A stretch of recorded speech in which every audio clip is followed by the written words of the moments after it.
जहाँ स्मार्ट शहर और गांव डिजिटल हो रहा है, उद्योग लग रहा है, रोजगार बढ़ रहा है, युवाओं का हर सपना साकार हो रहा है। ये झारखंड भी अपना आत्मनिर्भर बन रहा है, खुशहाली छाई है चाहो है अपना झारखंड विकास की ओर बढ़ रहा है, झारखंड विकास की ओर। नमस्कार, कार्यक्रम झारखंड विकास की ओर में आप सभी दर्शकों का स्वागत है। दर्शकों, हमारे इस कार्यक्रम के माध्यम से हम आपको बताते हैं कि झारखंड में कौन कौन से विकास के कार्य किए जा रहे हैं और साथ ही आपको बताते हैं कि किस तरह से लोगों को विकास की ओर ले जाया जा रहा है। दर्शकों, हमारे आज के कार्यक्रम आपको लिए चलेंगे कोडरमा जिला के डोमचांच प्रखंड में रह रही अंजेला एक्का जी के पास, जो कि फूलो जानो आशीर्वाद योजना से जुड़ करके खुद को रोजगार से जोड़ रही है, खुद को एक नई दिशा की ओर ले जाने में खुद की मदद कर पा रही है। तो चलिए मिलते हैं इनसे और जानते हैं कि वो किस तरह से फूलो जानो योजना से जुड़ करके खुद को लाभान्वित कर पा रही है। झारखंड सरकार की महत्वाकांक्षी योजना फूलो झानो आशीर्वाद अभियान से जुड़कर कोडरमा जिले के डोमचांच प्रखंड स्थित कलिडी गांव की अंजेला एक्का ने अपने जीवन में सकारात्मक बदलाव किया है। राज्य सरकार की यह योजना हड़िया दारू बेचने वाली महिलाओं को अब ब्याज मुक्त ऋण देता है, जिससे वे हड़िया दारू बेचना छोड़कर सम्मानजनक व्यवसाय कर रही हैं। नमस्कार, मैं हूं आपके साथ नीरज। झारखंड विकास की ओर कार्यक्रम में आपका बहुत बहुत स्वागत है। आज हम आ पहुंचे हैं कोडरमा जिला के डोमचांच प्रखंड के कलिडी ग्राम में, जहां पर एक एंजेला तिर्की करके नाम की एक महिला है, जो पहले कभी हड़िया दारू बेचती थी। आज वो फूलो झानो योजना का लाभ लेकर के स्वावलंबी हुई हैं। आइए इनसे जानते हैं कि इनके जीवन में कितना बदलाव हुआ है और इनकी आर्थिक स्थिति में कितना अंतर हुआ है। दीदी, आपका बहुत बहुत स्वागत है इस कार्यक्रम में। जी, आपका परिचय? मेरा नाम अंजेला एक्का है, ग्राम कालेडी, पंचायत जानपुर, प्रखंड डोमचांच और जिला कोडरमा। मैं यहाँ पे बहुत बुरी स्थिति में थी, जब यहाँ पे हम लोग का रोज़गार नहीं चलता था, खाने पीने को नहीं होता था, आर्थिक स्थिति बहुत ख़राब थी। जब बच्चे लोग हैं छोटे छोटे, उन लोग को पढ़ाने में भी दिक्कत होता था और पति का ऐसा कोई नौकरी नहीं है, खेती बाड़ी भी उतना अच्छा से नहीं हो पाता था, इसलिए हम हड़िया और दारू बना करके बेचा करते थे। जिस समय आप हड़िया दारू बेचती थी उस समय आपको कैसा लगता था? उस समय बहुत बुरा फील होता था कि लोग आते थे, शोर शराबा होता था, जब चाहे तब आ जाते थे, सुबह तो सुबह, रात तो रात और दिन में भी कभी भी, तो इससे बहुत बुरा फील होता था। लोग आपको सम्मान की दृष्टि से देखते थे उस समय? नहीं सर, कभी कभी तो कुछ लोग ऐसे भी आ जाते थे जो बुरा दृष्टि से देखते थे। तो उस समय आपको कैसा लगता था? बहुत बुरा लगता था, इसे छोड़ देना चाहिए ऐसा लगता था, लेकिन मजबूरन हमको ये करना पड़ रहा था। फिर जब से आपने फूलो झानो योजना का लाभ लिया, तब से आपके जीवन में कितना बदलाव हुआ? आपके इस आर्थिक स्थिति में कितना परिवर्तन हुआ? बहुत परिवर्तन हुआ है सर। सबसे पहले तो JSLPS को धन्यवाद, क्योंकि उसी के माध्यम से हमको ये फूलो झानो का योजना मिला। समूह में बैठे थे तो उसी समय इस फूलो झानो का चर्चा हो रहा था और उन लोग ने बोला कि जो हड़िया दारू बेच रहे हैं उनके लिए हम लोग प्रोत्साहन राशि देंगे, अपना कुछ काम शुरू करने के लिए, दुकान के लिए अगर कुछ उससे कर सकते हैं, कुछ बिजनेस कर सकते हैं तो ये छोड़ना पड़ेगा या तो छोड़ देना होगा। तो हम वही सोच करके उसको अपनाएं और उसको अपना जीवन में लागू किया। इस योजना का लाभ लेने के लिए कौन कौन से कागजों की आवश्यकता पड़ती है, कौन कौन से पेपर की आवश्यकता पड़ती है? सर, पेपर का आवश्यकता तो समूह के माध्यम से मिला था, तो पेपर का उतना आवश्यकता नहीं था, फिर भी आधार कार्ड और ये बैंक अकाउंट ये सब मांगा गया था, तो हम वो सब दे दिए थे और फिर ये JSLPS के माध्यम से हमको ये पैसा मिला था। ये चयन कहाँ से होता है? ये चयन हम लोग का ग्राम संगठन से होता है। बहादुरपुर में ग्राम संगठन है, अपना गांव में महिला ग्रुप चलता है, SAG। अब अंजेला एक्का ने भी हड़िया दारू बेचने का काम छोड़ दिया है। अंजेला एक्का ने भी सरकार की इस योजना के तहत ऋण स्वरूप आर्थिक मदद लेकर अब अपने घर पर ही किराना स्टोर चला रही हैं। अंजेला एक्का बताती हैं कि रोजगार का साधन नहीं होने के कारण वह घर पर हड़िया दारू बनाकर हाट बाजारों में बेचने का काम कुछ साल पहले से कर रही थी। किराना दुकान है सर, सारा चीज़ रखते हैं, हल्दी, तेल, मसाला जो भी है, किचन का सामान, चीनी, चाय पत्ती, सारा चीज़ रखते हैं, सर्फ, साबुन, जो भी हो गया किराना दुकान में जो भी रखना है वो। कैसा लगता है जो हड़िया दारू बेचती थी, अब जो है घर का जो डेली यूज़ का सामान बेचती है, तो कैसा लग रहा है? अच्छा लगता है। अब इस दुकान से मतलब हमको बहुत अच्छा फ़ायदा भी हुआ है कि ऐसा कोई दूसरे ऐसा पियांक लोग, कोई मतवार सब तो नहीं आते हैं, लेकिन अच्छा हो जाता है सर कुछ। पहचान कितना बदला है? एक समय था कि लोग आपको लोग नजरिया सेकते थे, लेकिन अब जी। जो है ये काम कर रही हैं, लोग नजरिया कितना बदला है? बहुत बदलाव हुआ है, बहुत अच्छा। अभी लोग बहुत इज्जत से देखते हैं और बहुत इज्जत से पेश आते हैं सर।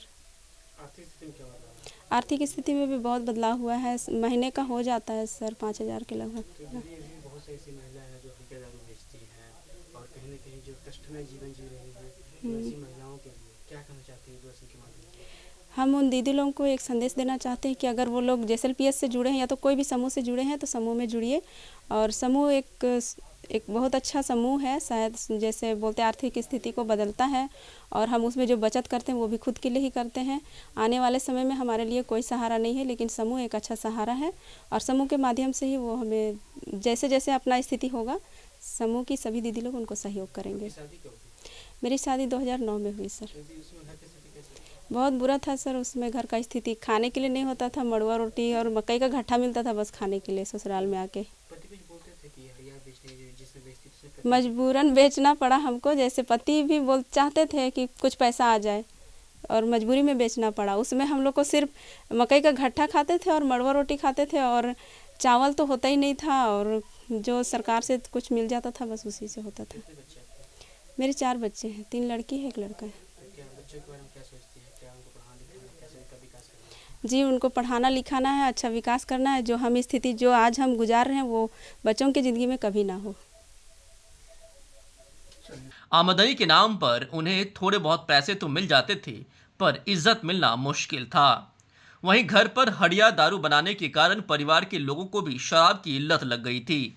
घर परिवार में रोजाना झगड़े भी होते थे। मानसिक रूप से वे अपने आप से न्याय नहीं कर पा रही थीं।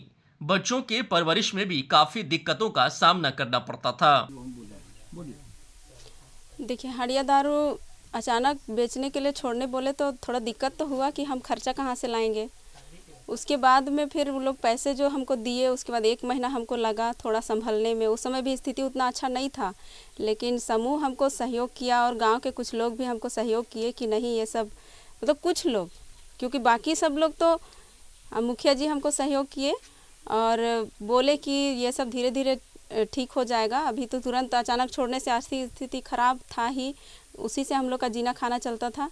उसके बाद में जो गांव में बाकी महिलाएं सब जो हड़िया दारू बेचती थी उन लोग को भी हम लोग जा कर के मना किए, क्योंकि इससे सारी दीदी लोग परेशान रहती थी, क्योंकि सबके पति पी करके आते हैं, मारते पीटते हैं, घर में झगड़ा करते हैं। तो इससे दीदी लोग भी हमको सहयोग करी कि मतलब नहीं, इसको बंद करना चाहिए, तब हम लोग का सब कुछ घर में सुधार होगा, क्योंकि अगर हम ही लोग बंद नहीं करेंगे तो फिर दिक्कत हो जाएगा।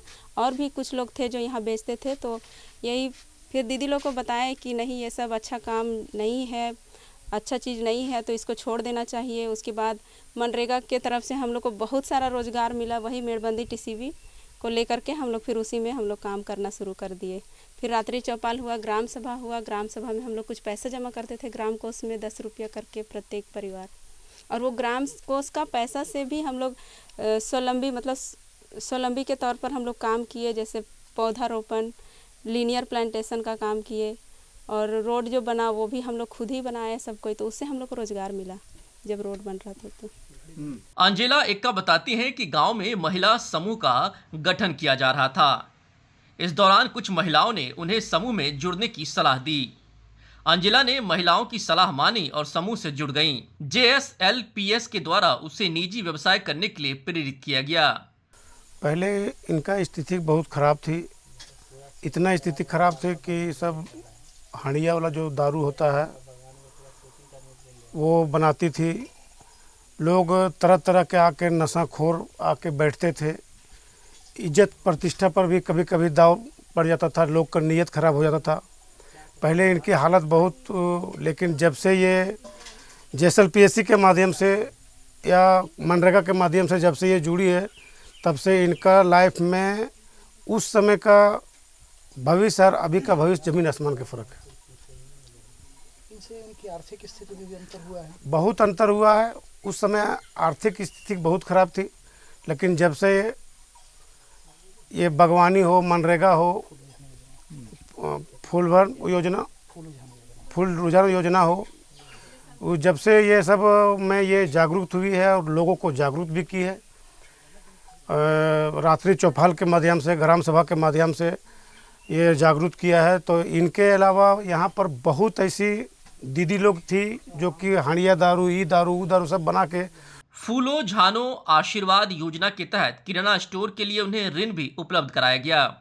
योजना के तहत मिले पैसों से उन्होंने कम पूंजी लगाकर ही किराना स्टोर खोला, जिसमें सभी रोजमर्रा की सामग्री ग्राहकों के लिए रखे। धीरे धीरे किराना स्टोर ठीक ढंग से चलने लगा। किराना स्टोर चलाकर उनकी आर्थिक स्थिति बदलती गई। वर्तमान समय में अंजिला एक्का समाज में एक बेहतर उदाहरण पेश कर रही हैं।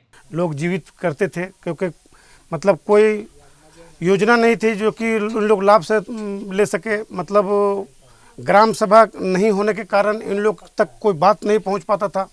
एकदम जैसे कहते हैं पिछड़ा जंगल में रहना इस हैसियत है। लेकिन जब से इन लोग को अंजिला, ख़ासतौर पर मैं अंजिला जी को बहुत धन्यवाद दूंगा कि इन्होंने ग्राम कलेडी, लेम्बुइया और ग्राम जानपुर पंचायत के हर औरतों के, दीदी लोग के साथ ये बैठक करके सबको जागरूकता की है। और आज पहले का ज़िंदगी में और अभी का ज़िंदगी में ज़मीन आसमान का फ़र्क आया है, आर्थिक भी। और किसान के जो ज़मीनी जो पैदावार था, जैसे बंजर था, तो वो बंजर को बागवानी के रूप में, और बागवानी के बाद बागवानी में खेती करना, जैसे उड़द हो, चना हो, बादाम हो, ये सब अब खेती इन लोग कर रहा है। अब इन लोग का ज़िंदगी बहुत अच्छा है, सामाजिक प्रतिष्ठा भी बढ़ी है, बहुत बड़ी है। क्योंकि पहले लोग दारू पी के, और दारू पर भी इन लोग जागरूकता एक बनाई कि दारू बंदी, कुल्हाड़ी बंदी, मतलब जंगल के विषय में भी इन लोग कुल्हाड़ी बंदी करवाई है, दारू शराब बंदी करवाई है। इसमें बहुत जागरूकता की है। तो पहले से 90% तक हम 10% बचा हुआ है, 90% का सुधार आया है कलेडी में। तो देखा दर्शकों आपने किस तरह से अंजिला एक्का जी फूलो जानो आशीर्वाद योजना से जुड़ करके खुद को एक नई दिशा की ओर जाने में खुद की मदद कर पा रही है, और वो दूसरी महिलाओं के लिए एक प्रेरणा के रूप में भी साबित हो पा रही है, ताकि दूसरी महिलाएं भी खुद को रोजगार से जोड़ सके और खुद को एक आत्मनिर्भर महिला बना सके। तो चलिए अपने कार्यक्रम को थोड़ा सा आगे बढ़ाकर आपको लिए चलते हैं गुमला के बिशुनपुर प्रखंड में रह रहे ग्रामीणों के पास, जो कि बिरसा हित ग्राम योजना से खुद को लाभान्वित कर पा रहे हैं। बिरसा हित ग्राम योजना एक ऐसी योजना है जिसके अंतर्गत किसान मिश्रित बागवानी कर करके और आम की बागवानी करके खुद की आमदनी को थोड़ा बढ़ा पा रहे हैं और खुद को एक नई दिशा की ओर ले जा पा रहे हैं। तो चलिए मिलते हैं यहाँ के ग्रामीणों से और जानते हैं कि वो किस तरह से बिरसा हित ग्राम योजना के तहत खुद को लाभान्वित करने में खुद की मदद कर पा रहे हैं। किसानों को आत्मनिर्भर बनाने के मकसद से मुख्यमंत्री हेमंत सोरेन की सरकार ने झारखंड में बिरसा हरित ग्राम योजना की शुरुआत की थी। प्रदेश के किसान इस योजना का अब भरपूर लाभ उठा रहे हैं। उन्हें इस योजना से अब अच्छी खासी आमदनी प्राप्त हो रही है। जोहार, झारखंड विकास की ओर कार्यक्रम में आप सबों का स्वागत है। इस कार्यक्रम के माध्यम से झारखंड में हो रहे विकास के बारे में बातचीत करते हैं। साथ ही केंद्र सरकार और राज्य सरकार द्वारा जो भी विभिन्न विकास की योजनाएं पहुंचाई जाती है उस पर भी चर्चा करते हैं। इसी कड़ी में आज गुमला जिले के बिशुनपुर प्रखंड में उपस्थित आज हम आपको एक ऐसे लाभुक से मिलवाएंगे जो बिरसा हरित ग्राम योजना के तहत आम का बागवानी कर रहे हैं। तो आइए इनसे परिचय करते हैं और जानने का कोशिश करते हैं वो कब से कर रहे हैं और इनके ज़िंदगी में कितना परिवर्तन आया। सबसे पहले तो आपका बहुत बहुत स्वागत है। आपको भी बहुत बहुत धन्यवाद। सबसे पहले तो आप अपना परिचय दीजिए। मैं गंगेश्वर गिरी चट्टी सरकार का रहने वाला हूँ और पिछले दिनों 4 साल पहले इस यहाँ पर मैंने आम का बागवानी लगाया था। आम्रपाली आम और एक और आम था, 2 प्रकार के आम थे। अभी पिछले साल हमको यहाँ से लगभग सभी पौधे से आम निकले थे। किसी पौधे में 20 किलो, किसी में 25 किलो, किसी में 30 किलो। थोड़ा जिसमें ज़्यादा निकला उसका पौधा थोड़ा कमज़ोर हुआ। इस साल हम लोग उसी हिसाब से आम का पौधा को छोड़ दिए स्वतंत्रतापूर्वक कि इसमें जितना फल लगे एक बार ट्राई करते हैं कि बिना कोई केमिकल डाले, बिना कोई इस पर और अलग से खाद बीज डाले कैसा उत्पादन होता है। तो अच्छा उत्पादन रहा, आम का क्वालिटी भी अच्छा था और आम को हम लोग बेचे भी और खाए, ज़्यादा तो खाए। अभी आम छोटा था, पौधा छोटा है, अभी बहुत ज़्यादा बिक्री का चांस नहीं है, इसलिए हम लोग अधिकतर घर पे उपयोग किए, अपने अगल बगल के इष्ट मित्रों को दिए और कुछ बाजार में भी बेचे। गिरी जी, यहाँ तो पर लगभग गिरी जी, इन दिनों बिरसा हरित ग्राम योजना से गुमला जिले के बिशनपुर प्रखंड स्थित चट्टी शिरका गांव में रहने वाले कृषक परिवारों की जिंदगी बदल रही है। यहाँ के किसान इस महत्वाकांक्षी योजना का फायदा उठाकर अच्छा मुनाफा अर्जित कर रहे हैं। ये आम का योजना ब्लॉक में अपने पंचायत सेवक से बात किए, रोजगार सेवक से मिले, फिर अपना यहाँ पर ज़मीन का कागज़, अपना आधार कार्ड, बैंक पासबुक वगैरह जमा किए, फिर बहुत आराम से मिल गया, कोई परेशानी नहीं हुई और अच्छा लगा। तो आपको क्या क्या लाभ मिला? अगर लाभ के मामले में तो एक है कि 100 पौधा हमको मिल गया, इसका कोई पूंजी नहीं लगाना पड़ा, और दूसरा कि इसके लिए देख रेख के लिए समय समय पर धन भी सरकार से मिलता रहा, घेरान के लिए भी पैसा मिला, जिससे आज आसानी से गड्ढा कोड़ने से लेके और पौधा लगाने तक, इसका देख रेख करने तक का व्यवस्था मिला, इसलिए अच्छा पौधा निकला। अच्छा, आपको पौधा भी मिला होगा। जाहिर हाँ। सी बात है कि पौधा लगाने के लिए आप लोग गड्ढा वगैरह भी जी करवाए होंगे। जी गड्ढा भी उसका कोड़वाए थे। मनरेगा के तहत हाँ, पेमेंट मनरेगा के हुआ होगा? तहत पूरा पेमेंट मिल गया था, कहीं कोई परेशानी नहीं हुई थी। और पौधा लग जाने के बाद समय समय पर इसको, क्योंकि हम लोग भी मन बना लिए थे कि ये करना है और अच्छे से करना है, और आज 4 साल में हमारा पौधा हमसे ज़्यादा बड़ा हो गया है। कभी भी धूप के समय में यहाँ आने के बाद छाया में थोड़ा सा बैठ जाने से लगता है कि चलो अपने हाथ का लगाया हुआ पेड़ आज छाया भी दे रहा है और फल भी दे रहा है। साथ में इसमें और भी खेती करते हैं, कभी आलू कर लेते हैं, कभी सरसों कर लेते हैं, कभी बादाम कर लेते हैं, कभी मकई कर लेते हैं, कभी उड़द कर लेते हैं। तो इस प्रकार से इसमें और भी साल भर कुछ ना कुछ खेती लगा ही रहता है। अच्छा, आम की बागवानी में देख रहे हैं बहुत सारे वैरायटी भी होंगे, तो कौन कौन सा आम है यहाँ पे उपलब्ध है? 2 वैरायटीज है, एक तो मालदा है, मालदा में भी 2-3 प्रकार का है, टेस्ट दोनों तीनों का अलग है, लेकिन मालदा है। और एक का वैरायटीज का नाम नहीं मालूम है, इसका डंठल मोटा है और मीठा पर्याप्त है। चोट्टी शेरका गांव के कई परिवार बागवानी कर आम की खेती कर रहे हैं। बिरसा हरित ग्राम योजना से किसान परिवार सहित अन्य बेरोजगार ग्रामीणों को भी सशक्त बनाने की कोशिश हो रही है। इस योजना के तहत बुजुर्गों और विधवा महिलाओं को प्राथमिकता दी जा रही है। हाँ, बाजार की व्यवस्था अभी बहुत ढंग का नहीं है, क्योंकि इस क्षेत्र में हाँ अभी तो लोकल मार्केट में ही हम लोग बेच लेते हैं, खुदरा कमा लेते हैं आप लोग? कमाने की बात तो अगले साल से कुछ ध्यान में आएगा, अभी तो खाने बांटने और थोड़ा बहुत बेचने में आया है। नहीं, आप ये देख रहे खाली जगह में आप इंटरक्रॉपिंग हाँ, उसका लाभ मिलता है, जैसे उड़द हो गया, अच्छा उड़द हो जाता है। अभी इस पे बादाम लगा है, बादाम लगा है, कुछ पे आपको मकई लगा है और कुछ पे अरहर लगा है। इधर अभी खाली छोड़े हैं, इधर भी लगेगा। तो जब से कर रहे हैं तो आपकी जाहिर सी बात है आमदनी बढ़ी है। हाँ, आमदनी बढ़ी है, निश्चित रूप से बढ़ी है। पहले और अब में कितना परिवर्तन पहले और अभी में आमदनी, जो पहले खेती होता था, खेती आज भी कर रहे हैं। आम का आमदनी हमको और साल 2 साल बाद समझ में आएगा। ऐसे लाभ है, अच्छा लाभ है। ऐसे दिखता है एक पेड़ से अगर 10 किलो भी आम निकलता है तो 100 पेड़ है, 100 गुना 10 हो जाएगा, 20 रुपये के हिसाब से बिकता है, तो अच्छा लाभ है। और बहुत पूंजी लगना नहीं है, एक बार जो पूंजी लगना था वो लग गया है, और अब वर्ष में इसका निकाई करना है, गुड़ाई करना है, समय समय पर खाद बीज देना है। योजना तो है कि इस प्लॉट में और खेती करने का, और बगल का जो प्लॉट है उसमें और कुछ फलदार वृक्ष लगाने का। फलदार वृक्ष हाँ, फिर से लगाने का इच्छा है। अच्छा, तो आप ये चाहते हैं कि सरकार की तरफ हाँ, सरकार की ओर से और आर्थिक लाभ मिले, ताकि हम अगले बगल के ज़मीन में आम लगाएं या फिर कोई और फल का पौधा लगाएं, अमरूद लगाएं, पपीता लगाएं।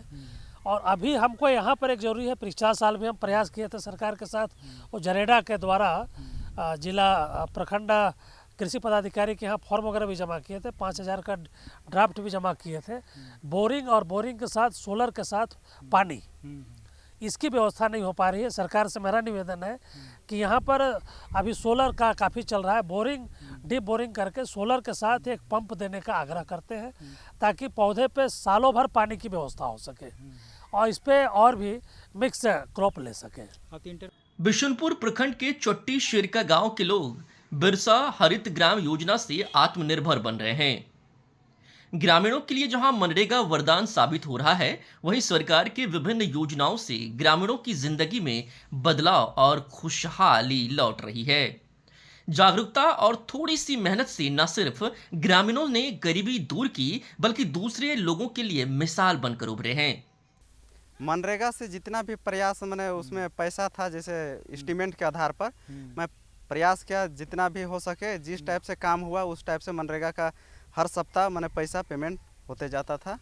और अभी भी मैंने देखते रहते हैं कि किस समय मैंने निकौनी हो चाहे कुछ, इसका 5 साल का योजना रहता है, तो 5 साल के दौरान में कुछ पैसा बचल रहता है, तो उसमें जो लाभू काम करता है उसके थ्रू से पैसा चला जाता है, जो लाभू काम करता है उसके थ्रू से पैसा चला जाता है। तो जैसे लाभू को तो पौधा हुआ, खाद की व्यवस्था हुआ, जैसे पौधा लगाने के लिए कोड़ाई भी करना पड़ता है, तो वो सब का भी व्यवस्था करना पड़ता होगा। सारा चीज़ मनरेगा से पैसा उसी के अनुसार एस्टीमेट बनता है, तो जो हर मैंने जो काम करता है मजदूर, उसका पैसा मनरेगा के तहत ही चला जाता है। मतलब लाभुक को कुछ नहीं लगवाना, लाभुक को कोई, खाली लाभुक बस मजदूर को, मजदूरी जो मजदूर करते हैं उन लोग को खोजना रहता है कि कौन काम करेगा इसमें, बस वो मजदूर लगा देते हैं। पैसा किसका किसका जॉब कार्ड लेके वो अपना जॉब कार्ड दे देते हैं, बैंक अकाउंट दे देते हैं, वो पैसा मनरेगा के तहत ही उसका खाता में ट्रांसफ़र हो जाता है। मतलब लाभुक का केवल ज़मीन होता है, बाकी सभी सुविधा सरकार हाँ, की यस मिलता सर, है सरकार के द्वारा ही सारा चीज़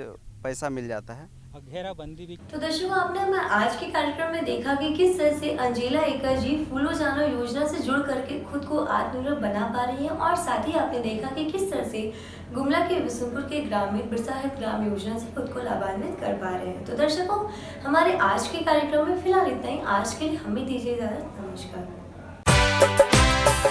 यहाँ स्मार्ट शहर और गांव डिजिटल हो रहा है, उद्योग लग रहा है, रोजगार बढ़ रहा है, युवाओं का हर सपना साकार हो रहा है। ये झारखंड भी अपना आत्मनिर्भर बन रहा है, खुशहाली छाई है चाहो है अपना झारखंड, विकास की ओर बढ़ रहा है झारखंड, विकास की ओर।